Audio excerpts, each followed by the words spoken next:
코인우먼입니다. 오늘은 10월 24일 월요일입니다. 한 주 잘 시작하셨을까요?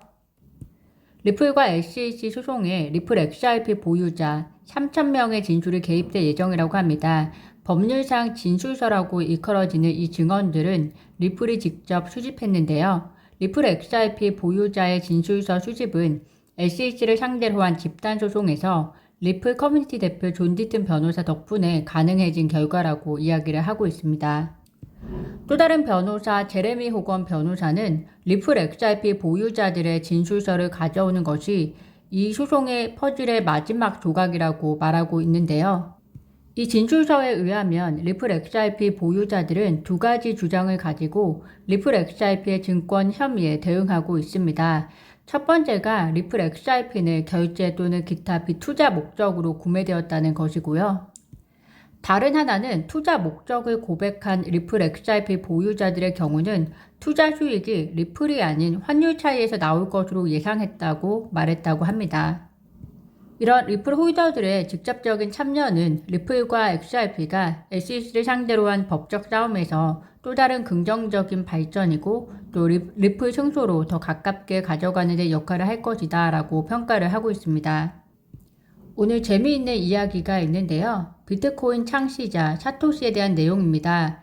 사토시는 누군지 아직까지 알려져 있지는 않습니다. 사토시는 2008년경에 익명의 인물로서 비트코인 백서를 출시한 저자지만 어느 순간에 커뮤니케이션이 중단된 이후 종적을 감췄는데요. 이런 사토시가 구독자분들은 누구일 거라고 추정을 하고 계시나요? 많은 사람들에게 알려져 있는 정보는 비트코인 창시자는 나카모토 사토시라는 이름을 사용하고 일본 국적의 개발자이며 1975년생 이 정도인데요. 비트코인 보유량은 100만 개 이상이라는 추측이 있고 그래서 현재 시가로 하면 빌 게이트보다 부유한 사람이다 라고 이야기를 하고 있습니다. 그런데 사토시가 한 명이 아니라 4명으로 이루어진 그룹이다 라는 설이 있습니다. 설은 어디까지나 설이기 때문에 참고 삼아 소개해드리고요. 또 어떻게 보면 그 인물들이 리플과 매우 관련이 있는데요. 결론부터 말씀드리면 사토시는 제드 맥칼렙, 데이비드 슈워츠, 아서 브리토, 그리고 알려지지 않은 누군가 한 명의 가능성이 높다고 하는데요. 또한 사토시에 대해서는 정부와 그리고 대형 투자 회사들은 일찍이 알고 있었다라고 이야기를 하고 있습니다. 즉 기사에서는 정부는 사토시가 누구인지 아주 일찍부터 알고 있었고 그러나 그들은 지금까지 모른다고 발뺌을 해오고 있는데 정부뿐만이 아니고 아마도 대기업, 대형은행, 대형 투자 회사들도 알고 있을 것이다 라고 이야기를 합니다. 왜냐하면 마이클 셀러 같은 사람이 비트코인 창시자가 누구인지 그리고 그 창시자가 돌아올지 창시자가 외국인인지 등을 모른다면 그의 회사 전체를 비트코인에 걸 수는 없기 때문이다 라고 이야기를 하고 있는데요. 즉 정부와 대기업, 대형은행, 대형 투자자들은 사토시가 누구인지 알고 있기 때문에 비트코인을 사들이는 것이고 또 큰 위험을 감수하는 것이라고 이야기를 하고 있습니다. 그런데 이 기사에서는 이 모든 것의 중심에 있는 사람은 바로 제드 맥칼렙이다 라고 이야기를 하고 있는데요.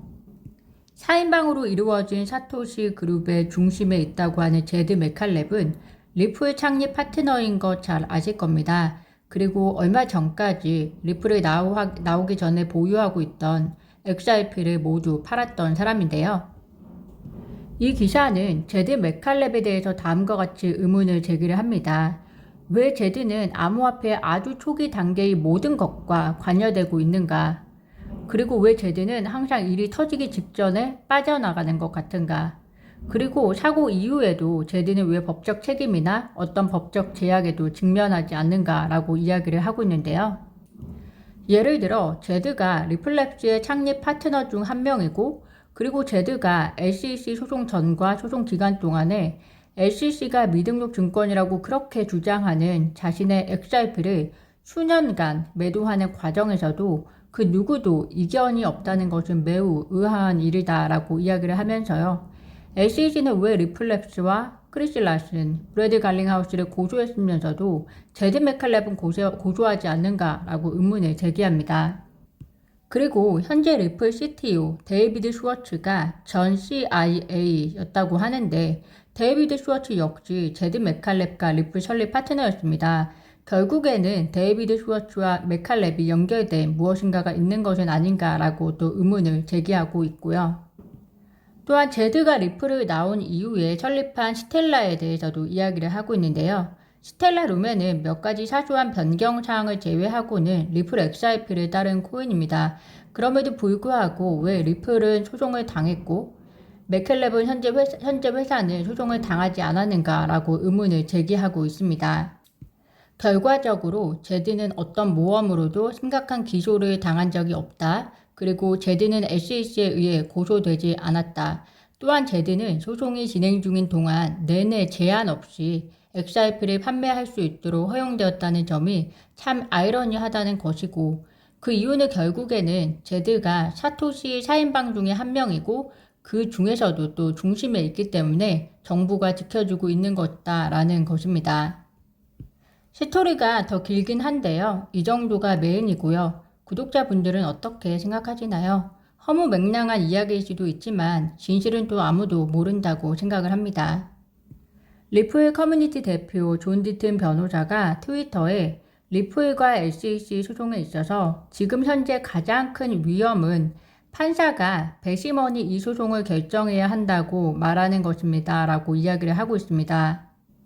그렇다면 왜 배심원단이 이 사실을 결정하는 것이 가장 큰 위험인가 라고 하면 현재 많은 리플 XRP 보유자들은 이미 오랜 소송에 대한 인내심을 잃고 있고 그래도 2023년 3월경이면 소송이 마무리될 것으로 예측을 하고 있지만 그래도 그보다 빨리 투자자들은 2022년 말 이전에 사건이 종결되기를 간절히 바라고 있습니다.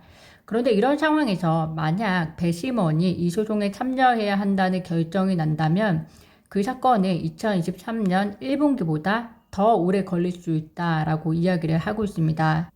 일반적으로 판사들은 사실 문제에 대해서 법과 배심원단에 의해서 결정이 되어야 한다고 이야기를 하는데요.